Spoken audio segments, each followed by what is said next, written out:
Dichosos se encuentren, dichoso yo por estar ustedes acá en esta disertación en la cual en el día de hoy vamos a abordar las referencias constitucionales a las garantías procesales, lo cual sería decir las llamadas garantías constitucionales del proceso penal venezolano. Quien les habla es el profesor Ángel Serpa Aponte y esta disertación está orientada fundamentalmente a mis alumnos de la Universidad Central de Venezuela en la asignatura Derecho Procesal Penal. Estoy transmitiendo en noviembre de 2021 y estas clases vinculadas al derecho penal, al derecho procesal penal, al derecho penal constitucional, la pueden encontrar en mi canal YouTube, Ángel Serpa Aponte, a los efectos de quien quiera ingresar o suscribirse al mismo canal para encontrar la respuesta frente a aspectos puntuales vinculados al derecho penal, al derecho procesal penal. Bueno, estimados, en la pasada sesión estábamos abordando el tema del advenimiento del constitucionalismo. Es decir, esa etapa dentro de la historia y dentro de la historia del derecho que está vinculado a esa articulación, esa concreción de esa propuesta de pacto social que surgía a finales del siglo XVIII con una serie de pensadores importantes, Rousseau, Montesquieu, Hobbes, etcétera, pero que se concreta en la promulgación de constituciones. Les había abordado en la sesión anterior que esas constituciones que surgieron a finales del siglo XVIII, llamadas constituciones liberales burguesas, porque era un sector de la sociedad que se hizo frente, que realmente logró hacer destronar al sector nobiliario, aristocrático, en la conducción política de los estados, ya que ellos, la burguesía, ostentaba ya un poder económico. Pero esas constituciones liberales burguesas, dentro de las cuales podríamos hablar de la constitución originaria norteamericana, la constitución francesa originaria, esas constituciones reconocían derechos fundamentales, como les había dicho yo a ustedes, es decir, la existencia de derechos humanos de primera generación, libertad, propiedad, vida, una especie de pacto en la cual el poder público tenía sus derechos y deberes, pero los administrados, los ciudadanos como tal, en un estamento republicano, esa división de los poderes en el ámbito republicano, un poder realizando el acto de gobierno, el poder ejecutivo, uno realizando el acto legislativo, el poder legislativo, otro realizando el acto jurisdiccional, el poder judicial. Era una conformación de esas constituciones originarias. En lo que atañe al proceso, les había dicho yo a ustedes que la relación que ahora se ve tan normal, hecho, proceso y sentencia, se estableció en esas constituciones liberales burguesas. Es decir, si hay un hecho que represente en una perspectiva formal un delito, tendrá que instaurarse un proceso para la demostración, para la probanza de ese hecho, y al final del proceso derivarse una sentencia. Hay como una especie de relación prelativa, lo que es primero y lo que es después. Bueno, el conocimiento del hecho activa, origina el proceso, y de ese proceso se va a derivar una sentencia en la cual se hace proclive o no ese ejercicio del derecho a la acción en la búsqueda de la sanción como atribución que se le confiere al poder público. Al poder público incorpora en leyes sustantivas hechos, les da un valor que sería la sanción, pero también le corresponde al poder público accionar. Esas constituciones liberales burguesas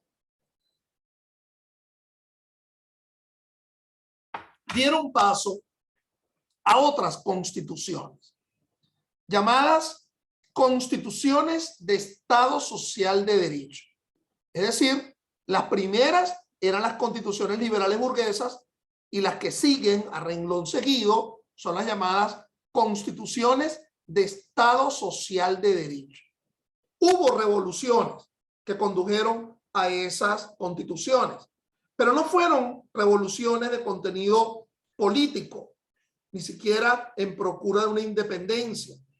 Eran revoluciones, digamos, socioeconómicas, las llamadas revoluciones industriales, que se dieron durante fundamentalmente el siglo XIX y durante el siglo XX.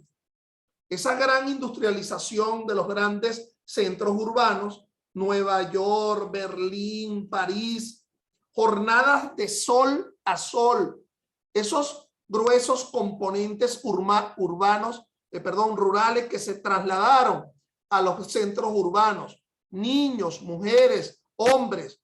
Entonces, el tema de la asalarización, es decir, ya no habría ni esclavitud ni un sistema servil como en el ámbito feudal, sino el percibir un salario, un emolumento, es decir, el propio trabajo como un capital, lo cual lo desarrolla ampliamente, pues, este pensador, el creador del comunismo, o uno de los creadores, Carlos Marx, en su obra clásica Das Kapital, el capital. Pero lo que quiero enfocar desde el punto de vista jurídico es que esas constituciones de Estado Social de Derecho reconocen el concepto de débil jurídico. A ver, ¿cómo se daba la división del derecho hasta ese momento? Por un lado, teníamos el derecho privado, expresado en Código Civil, que viene del viejo derecho romano, y lo cual se acentúa en el siglo XIX con el Código Civil francés. Regulaba relaciones entre particulares y regulaba relaciones entre el particular, un sujeto de derecho, aptitud para tener derechos y contraer obligaciones con respecto a una cosa. Eso por un extremo. En el otro extremo teníamos al derecho público.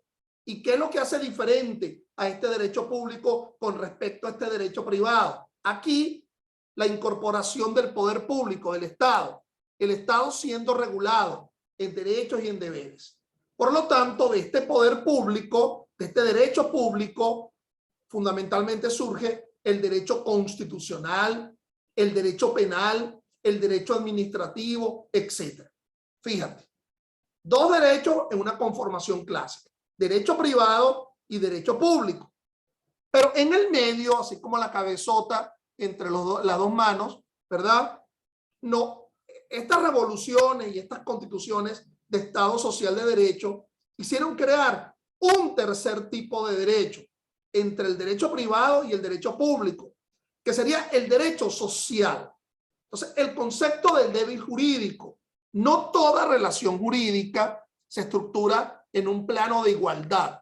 Recuerda cuando a ti te hablan del derecho, de la justicia, te hablan de la famosa balanza. No toda relación jurídica se estructura en una relación de igualdad.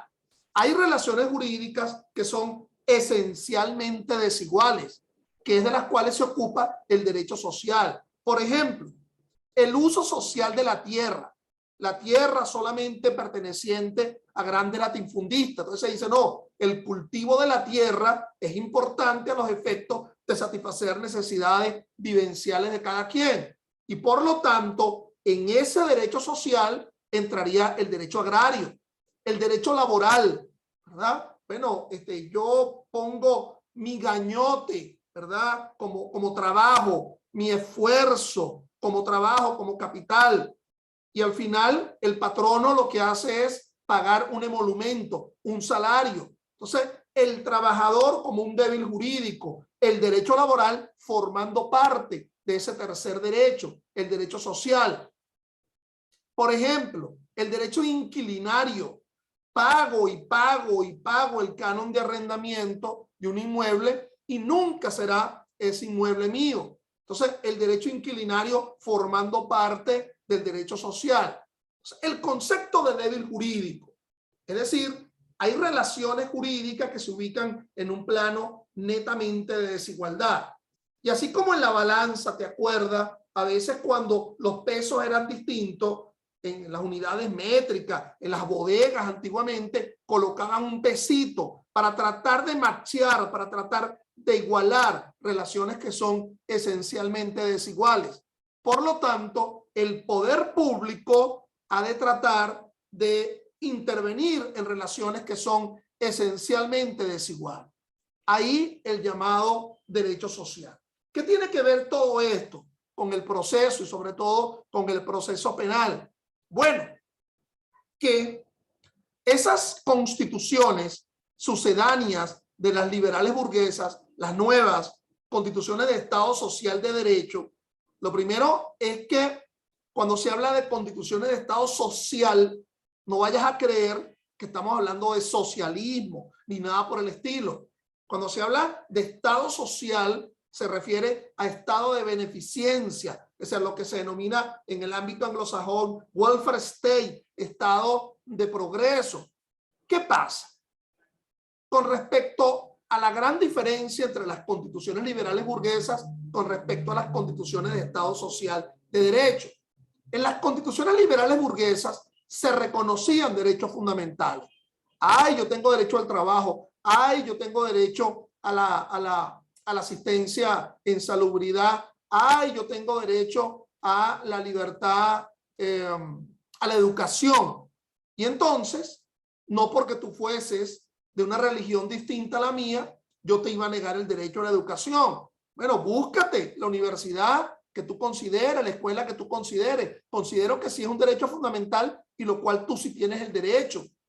Oye, yo tengo el derecho al trabajo. Bueno, ubícate una actividad económica, ¿verdad? A los efectos de lograr un ingreso que te permita la vida. Ay, yo tengo el derecho a la asistencia. Bueno, búscate una clínica, búscate a los efectos de lograr ese estado de salubridad. En cambio, en las constituciones de Estado social de derecho, ojo, no solamente se reconocen derechos fundamentales, sino que se promueven. Es la obligación del poder público. Y vengo yo con la misma cantaleta. Mira, yo tengo el derecho a la educación y yo estoy obligado a decirte, mira, ahí hay universidades privadas, ¿okay? Ahí está la Católica, ahí está la Santa María, ahí está, en fin, yo te voy a dar una opción de universidad pública. Aquí está la Universidad Central, aquí está la UNEF, etcétera. No solamente te reconoce el derecho, sino que el Estado está obligado a promoverlo. De nuevo, yo tengo derecho a la salud. Entonces, bueno, no es que te voy a mandar, ahí tienes una clínica, la clínica El Ávila, etcétera, sino que te doy una opción. Aquí está un CDI, aquí está un hospital. Entonces, esas constituciones de Estado social de derecho no solamente reconocen derechos fundamentales de primera, segunda, tercera generación, sino que promueven. En lo que atañe al proceso, obviamente sigue hablándose en esas constituciones de Estado social de derecho que le corresponde a un poder público, el poder judicial, asumir la administración de la justicia. Eso no cambia con respecto a las constituciones liberales burguesas. Más bien va progresando. Pero fíjate que yo te hablaba que había esa relación prelativa entre hecho, proceso y sentencia. El conocimiento del hecho activa el proceso y del proceso se va a derivar una sentencia. ¿Cuál es el gran cambio con respecto a las constituciones de Estado social de derecho? Que no me sirve cualquier tipo de proceso. No me basta solamente un estamento prelativo.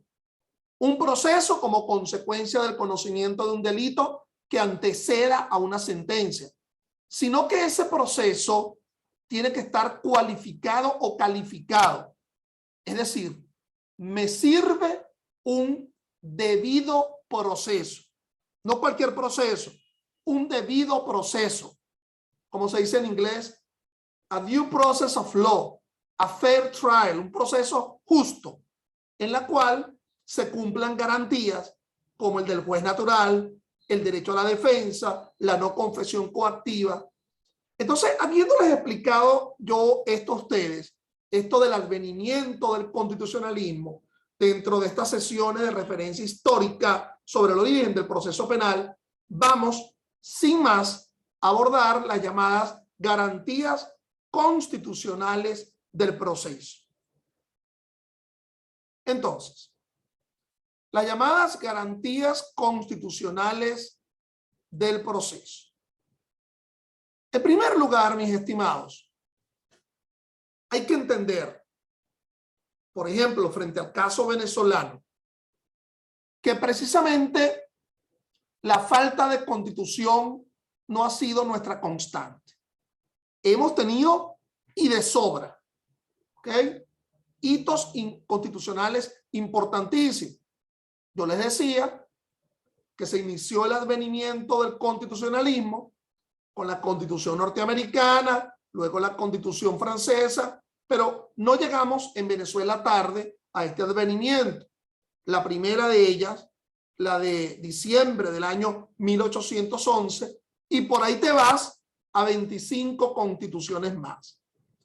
Hay un gran autor, Alan Bruber Caría, que nos indica que en Venezuela, en realidad, el acto constituyente fue el acto constituyente inicial, el de diciembre del año 11, y que lo que ha existido con posterioridad es distinto a un acto constituyente, reformas, promulgaciones.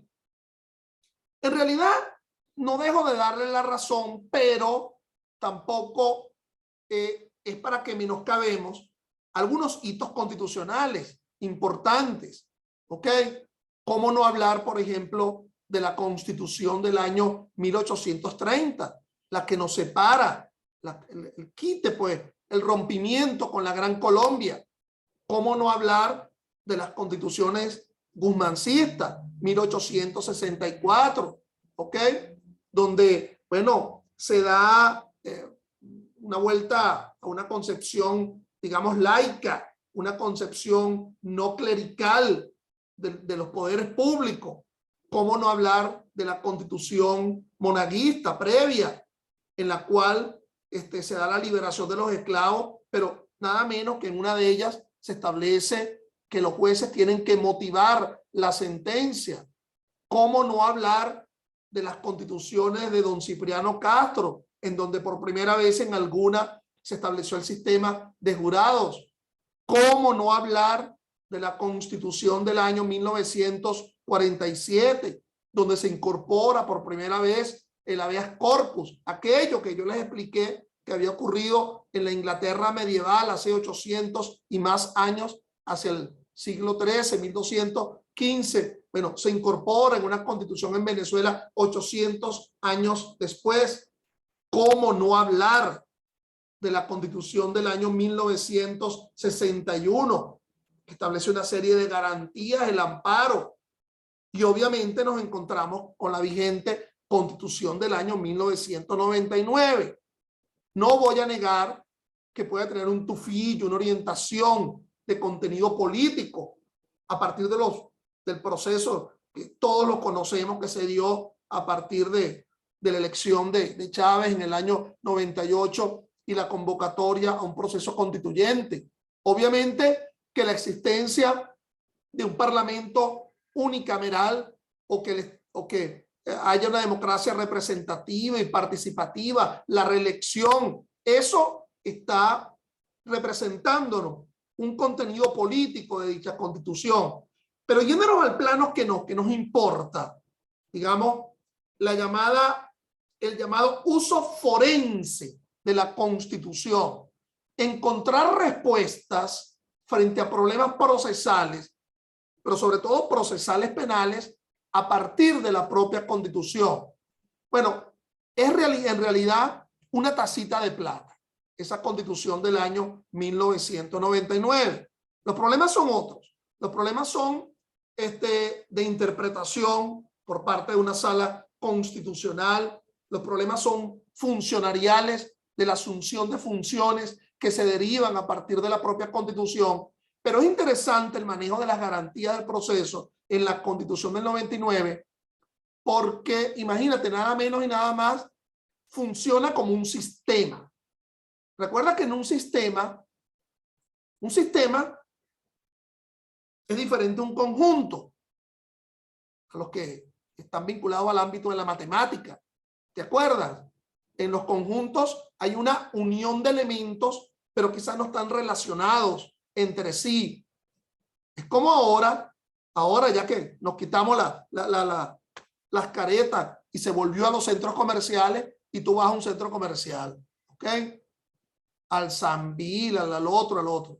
Y te metes en una tienda y en una bolsa metes los zapatos que te compraste. En la otra metes el celular que te compraste. Y en la misma bolsa estás metiendo, qué sé yo, un vino que te compraste.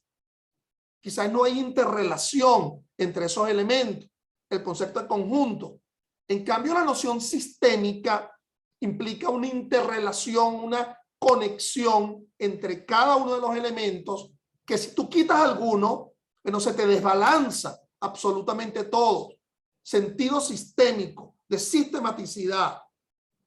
Es como un pupitre, que si le quitas el sostén del brazo, pues será un taburete o una silla, pero no podrá llamarse pupitre. No es lo mismo una paella en donde estamos comiendo mezclado todo, bueno, un arroz, unos mariscos, unas presas que te sirvan en un plato, una presa de pollo. Yo no sé por qué está presa, ¿no? Está presa. Un arroz y unos mariscos hacia un lado. Entonces, la noción de sistema. Fíjate, por ejemplo, ese debido proceso en el artículo 49 de la Constitución. Hay una suerte de relación increciendo en cada uno de los numerales que forman parte de ese artículo 49 de la Constitución. A ver, arrancamos con el numeral primero, derecho a la defensa. ¿Y por qué yo me defiendo? No se dilata el constituyente. Numeral segundo, porque debo ser considerado presunto inocente. ¿Y ante quién te defiendes? Numeral tercero, ante un juez que deba asumir lapsos, plazos y términos. ¿Y cómo debe ser ese juez? Numeral 4, todo increciendo. Ese juez natural ha de ser competente, idóneo, imparcial y conocido. ¿Y sobre qué base probatoria? Numeral 5, respuesta inmediata. La no confesión coactiva. Sí, pero ¿sobre qué contenido sustantivo? Numeral 6, la presunción, el principio de legalidad sustantiva. Nadie podrá ser sancionado sino a partir de un hecho que esté descrito en previa pauta de ley. Si todo lo anterior se hizo bien, numeral 7, hay cosa juzgada e imposibilidad de nueva persecución. Si todo lo anterior se hizo mal, numeral 8, existe la omisión injustificada. Como te das cuenta, a partir de una sola garantía, la garantía del debido proceso, artículo 49, se va asumiendo una relación sistémica perfectamente clara. Dirá el juez, ay, yo te permití que te defendiera, pero lo que no te voy a permitir es que lo hagas ante el juez natural. De nuevo se está violando el debido proceso, porque se está de alguna forma coartando los elementos conformadores de la garantía. Permíteme el derecho a la defensa y ante el juez natural, pero además la no confesión coactiva. Todo absolutamente integrado. Bueno, estimados, en aras del tiempo, entonces, esta parte de la disertación de hoy lo vamos a dejar hasta acá para que se reincorporen a renglón seguido con las mismas coordenadas para abordar la división entre lo que yo denomino el debido proceso extensivo y el debido proceso propio, a partir de las propias pautas, de la propia referencia en las normas constitucionales. Entonces, gracias y se incorporan con las mismas coordenadas.